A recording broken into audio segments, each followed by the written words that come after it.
'Cause I am yours and you are mine.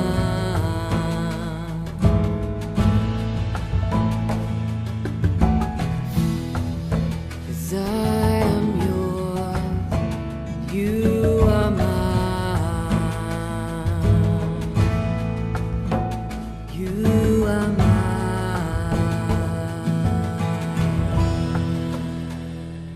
సమూయేలు 2వ గ్రంథము 11వ అధ్యాయము 1వ వచనం నుండి. వసంతకాలమున రాజులు యుద్ధమునకు బయలుదేరు సమయమున దావీదు యోవాబును అతని వారిని ఇజ్రాయేలులందరినీ పంపగా వారు అమ్మోనీలను సంహరించి రబ్బా పట్టణమును ముట్టడివేసిరి. అయితే దావీదు యెరూషలేమునందు నిలిచెను. ఒకానొక దినమున ప్రొద్దుగుంకు వేళ దావీదు పడక మీద నుండి లేచి రాజనగరి మిద్దె మీద నడుచుచు పైనుండి చూచుచుండగా స్నానము చేయు ఒక స్త్రీ కనపడెను. ఆమె బహు సౌందర్యవతి అయి ఉండుట చూచి దావీదు దాని సమాచారము తెలుసుకొనుటకై ఒక దూతను పంపెను. అతడు వచ్చి ఆమె ఏలియాము కుమార్తెయు హిత్తీయుడగు ఊరియాకు భార్యయునైన బత్షెబ అని తెలియచేయగా దావీదు దూతల చేత ఆమెను పిలువనంపెను. ఆమె అతని యొద్దకు రాగా అతడు ఆమెతో శయనించెను. కలిగిన అపవిత్రత పోగొట్టుకొని ఆమె తన ఇంటికి మరలా వచ్చెను. ఆ స్త్రీ గర్భవతి అయి నేను గర్భవతినైతినని దావీదునకు వర్తమానము పంపగా దావీదు హిత్తీయుడగు ఊరియాను నా యొద్దకు పంపుమని దూత ద్వారా యోవాబునకు ఆజ్ఞ ఇచ్చెను. ఊరియా దావీదునొద్దకు రాగా దావీదు యోవాబు యోగక్షేమమును జనుల యోగక్షేమమును యుద్ధ సమాచారమును అడిగెను. తరువాత దావీదు ఇంటికి పోయి శ్రమ తీర్చుకొనుమని ఊరియాకు సెలవీయగా ఊరియా రాజనగరిలో నుండి బయలువెళ్ళను. అతని వెనుక రాజు పలహారము అతని యొద్దకు పంపించెను. కాని ఊరియా తన ఇంటికి వెళ్ళక తన ఏలిన వాని సేవకులతో కూడా రాజనగరి ద్వారమున పండుకొనెను.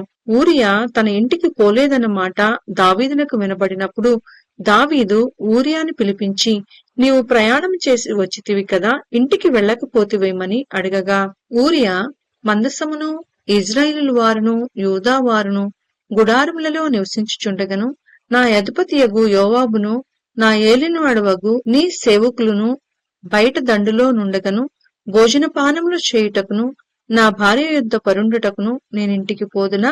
నీ తోడు నీ ప్రాణము తోడు, నేను అలాగు చేయువాడను కానని దావీదుతో అనెను.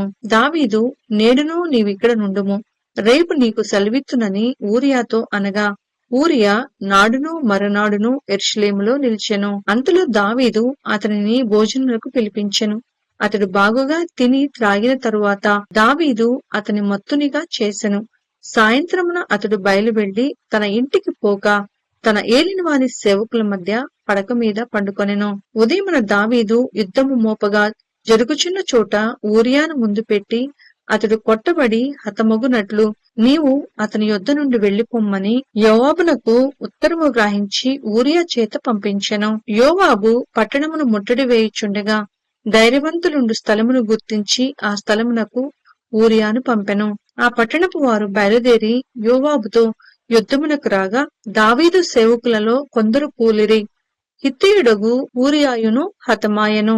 కాబట్టి యోవాబు యుద్ధ సమాచారమంతయు దావీదునొద్దకు పంపి దూతతో ఇట్లనెను, యుద్ధ సమాచారము నీవు రాజుతో చెప్పి చాలించిన తరువాత రాజు కోపము తెచ్చుకొని యుద్ధము చేయనప్పుడు మీరెందుకు పట్టణము దగ్గరకు పోతిరి? గోడ మీద నుండి వారు అమ్ములు వేయుదురని మీకు తెలియకపోయేనా? యెరుబ్బేషెతు కుమారుడైన అబీమెలెకు ఎలాగూ హతమాయెను. ఒక స్త్రీ తిరుగటి రాతి తునక ఎత్తి గోడ మీద నుండి అతని మీద వేసినందున అతడు తేబెసు దగ్గర హతమాయను కదా. ప్రాకారము దగ్గరకు మీరెందుకు పోతిరని నిన్నడిగిన ఎడల నీవు తమరి సేవకుడగు ఊరియాయు హతమాయనని చెప్పుమని బోధించి దూతను పంపెను. దూత పోయి యోవాబు పంపిన వర్తమానమంతయు దావీదునకు తెలియచేసెను. ఎట్లనగా ఆ మనుషులు మమ్మను ఓడించుచు పొలములోనికి మాకెదురు రాగా మేము వారిని గుమ్మం వరకు వెంటాడి గెలిచితిమి. అప్పుడు ప్రాకారము మీద నుండి విలుకాండ్రు తమ సేవకుల మీద అమ్ములు వేయగా రాజు సేవకులలో కొందరు హతమైరి. తమరి సేవకుడైన హిత్తీయుడగు ఊరియా కూడా హతమాయెను. అందుకు దావీదు నీవు యోవాబుతో ఈ మాట చెప్పుము, ఆ సంగతిని బట్టి నీవు చింతపడకుము. ఖడ్గము ఒకప్పుడు ఒకని మీదను ఒకప్పుడు మరి ఒకని మీదను పడుట కద్దు. పట్టణము మీద యుద్ధము మరీ బలముగా జరిపి దానిని పడగొట్టుమని చెప్పి నీవు యోవాబును ధైర్యపరిచి చెప్పుమని ఆ దూతకు ఆజ్ఞ ఇచ్చి పంపెను. ఊరియా భార్య తన భర్తయగు ఊరియా హతమైన సంగతి విని తన భర్త కొరకు అంగలార్చెను. అంగలార్పు కాలము తీరిన తరువాత దావీదు దూతులను పంపి ఆమెను తన నగరికి తెప్పించుకొనగా ఆమె అతనికి భార్య అయి అతనికి ఒక కుమారుని కనెను. అయితే దావీదు చేసినది యెహోవా దృష్టికి దుష్కార్యముగా ఉండెను. సమూయేలు 2వ గ్రంథము 12వ అధ్యాయము 1వ వచనం నుండి. కావున యెహోవా నాతానును దావీదునొద్దకు పంపెను.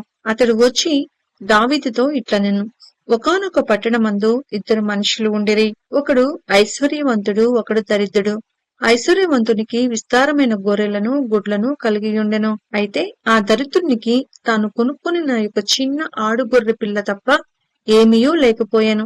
వాడు దానిని పెంచుకొనుచుండగా అది వాని యొద్దను వాని బిడ్డల యొద్దను ఉండి పెరిగి వాని చేతి ముద్దలు తినుచు వాని గిన్నెలోనిది త్రాగుచు వాని కౌగిట పండుకొనుచు వానికి కుమార్తె వలె ఉండెను. అట్లుండగా మార్గస్థుడొకడు ఐశ్వర్యవంతుని యొద్దకు వచ్చెను.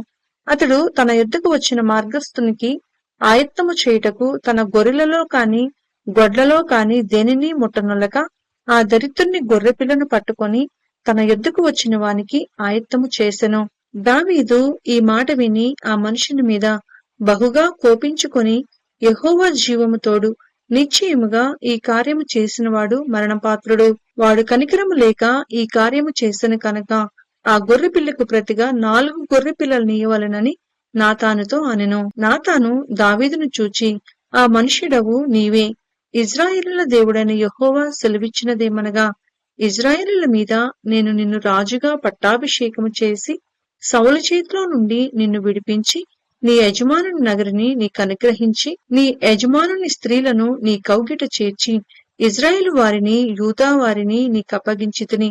ఇది చాలదని నీవనుకొనిన ఎడల నేను మరి ఎక్కువగా నీకిచ్చియుందును. నీవు యెహోవా మాటను తృణీకరించి ఆయన దృష్టికి చెడుతనము చేసేతువేమి? హిత్తీయుడగు ఊరియాను కత్తిచేత చంపించి అతని భార్యను నీకు భార్య అయగునట్లుగా నీవు పట్టుకొని ఉన్నావు. అమ్మోనీల చేత నీవతన్ని చంపించితివి కదా. నీవు నన్ను లక్ష్యము చేయక హిత్తీయుడగు ఊరియా భార్యను నీకు భార్య అగునట్లు తీసుకొనినందున నీ ఇంటి వారికి సదాకాలము యుద్ధము కలుగును. నా మాట ఆలకించుము. యెహోవానగు నేను సెలవిచ్చినదేమనగా, నీ ఇంటివారి మూలముననే నేను నీకు అపాయము పుట్టింతును. నీవు చూచుచుండగా నేను నీ భార్యలను తీసి నీ చేరువ వానికి అప్పగించెదను. పగటియందు వాడు వారితో శయనించును. నీవు ఈ కార్యము రహస్యముగా చేసేదివి కాని ఇజ్రాయేలీలందరూ చూచుచుండగా పగటియందే నేను చెప్పిన దాన్ని చేయింతును అనెను. నేను పాపము చేసితినని దావీదు నాతానుతో అనగా, నాతాను నీవు చావకుండునట్లు యెహోవా నీ పాపమును పరిహరించెను. అయితే ఈ కార్యము వలన యెహోవాను దూషించుటకు ఆయన శత్రువులకు నీవు గొప్ప హేతువు కలుగ చేసితివి కనుక నీకు పుట్టిన బిడ్డ నిశ్చయముగా చొచ్చునని దావీదుతో చెప్పి తన ఇంటికి వెళ్ళెను. యెహోవా ఊరియా భార్య దావీదునకు కలిగిన బిడ్డను ఒత్తినందున అది బహు జబ్బుపడెను. దావీదు ఉపవాసముండి లోపలికి పోయి రాత్రి అంతయు నేలపడి ఉండి బిడ్డ కొరకు దేవుణ్ణి బతిమాలగా ఇంటిలో ఎన్నికైన వారు లేచి అతనిని నేల నుండి లేవనెత్తుటకు వచ్చిరి కాని అతడు సమ్మతింపక వారితో కూడా భోజనము చేయకయుండెను. 7వ దినమున బిడ్డ చావగా బిడ్డ ప్రాణముతో ఉండగా మేము అతనితో మాట్లాడినప్పుడు అతడు మా మాటలు వినకయుండెను. ఇప్పుడు బిడ్డ చనిపోయినని మనము అతనితో చెప్పిన ఎడల తనకు తాను హాని చేసుకొనునేమో అనుకొని దావీదు సేవకులు బిడ్డ చనిపోయిన సంగతి అతనితో చెప్పవెరచిరి. అయితే దావీదు తన సేవకులు గుసగుసలాడుట చూచి బిడ్డ చనిపోయిన సంగతి గ్రహించి బిడ్డ చనిపోయనా అని తన సేవకులను అడగగా వారు చనిపోయననిరి. అప్పుడు దావీదు నేల నుండి లేచి స్నానము చేసి తైలము పూసుకొని వేరు వస్త్రములు ధరించి యెహోవా మందిరంలో ప్రవేశించి మ్రొక్కి తన ఇంటికి తిరిగి వచ్చి భోజనము తెమ్మనగా వారు వడ్డించిరి. అప్పుడు అతడు భోజనము చేసెను. అతని సేవకులు బిడ్డ జీవముతో ఉండగా ఉపవాసం ఉండి దాని కొరకు ఏడ్చుచుంటివి కాని అది మరణమైనప్పుడు లేచి భోజనము చేసితివి. నీవీలాగున చేయుట ఏమని దావీదును అడగగా అతడు బిడ్డ ప్రాణంతో ఉన్నప్పుడు దేవుడు నా యందు కనికరించి వాని బ్రతికించునేమో అనుకుని నేను ఉపవాసముండి ఏడ్చుచుంటిని. ఇప్పుడు చనిపోయాను కనుక నేనెందుకు ఉపవాసం ఉండవలెను? వానిని తిరిగి రప్పించగలనా? నేను వాని యొద్దకు పోదును కాని వాడు నా యొద్దకు మరలా రాడని వారితో చెప్పెను. తరువాత దావీదు తన భార్య అయిన బెత్షెబను ఓదార్చి ఆమె యొద్దకు పోయి ఆమెను కూడగా ఆమె యొక్క కుమారుని కనెను. దావీదు అతనికి సొలొమోను అని పేరు పెట్టెను. యెహోవా అతనిని ప్రేమించి నాతాను అను ప్రవక్తను పంపగా అతడు యెహోవా ఆజ్ఞను బట్టి యెదిద్యా అని అతనికి పేరు పెట్టెను. యోవాబు రబ్బా అను అమ్మోనీల పట్టణము మీద యుద్ధము చేసి రాజనగరిని పట్టుకొనెను. దావీదు నొద్దకు అతడు దూతలను పంపి, నేను రబ్బా మీద యుద్ధము చేసి జలముల మీది పట్టణమును పట్టుకొంటిని. నేను పట్టణమును పట్టుకొని నా పేరు దానికి పెట్టకుండునట్లు మిగిలిన దండువారిని సమకూర్చి నీవు పట్టణమును పట్టుకొనవలనని వర్తమానము చేయగా, దావీదు యోధులను సమకూర్చి రబ్బాకు వచ్చి దానిమీద యుద్ధము చేసి దానిని పట్టుకొని వారి రాజు కిరీటమును అతని తల మీద నుండి తీయించగా అది దావీదు తల మీద పెట్టబడెను. అది విలువగల రత్నములు చెక్కినదై 2 బంగారు మణుగులంత ఎత్తుండెను. మరియు అతడు పట్టణంలో నుండి బహు విస్తారమైన దోపు సొమ్ము పట్టుకొని పోయెను. పట్టణంలో ఉన్న వారిని బయటికి తెప్పించి రంపముల చేతను పదునుగల ఇనుప పనిముట్ల చేతను ఇనుప గొడ్లండ్ల చేతను వారిని తుత్తునీయులుగా చేయించి వారిని ఇటుక ఆవములో వేసెను. అమ్మోనీల పట్టణములన్నిటికీ అతడు ఇలాగు చేసెను. ఆ తరువాత దావీదును జనులందరినూ తిరిగి యెరూషలేమునకు వచ్చిరి.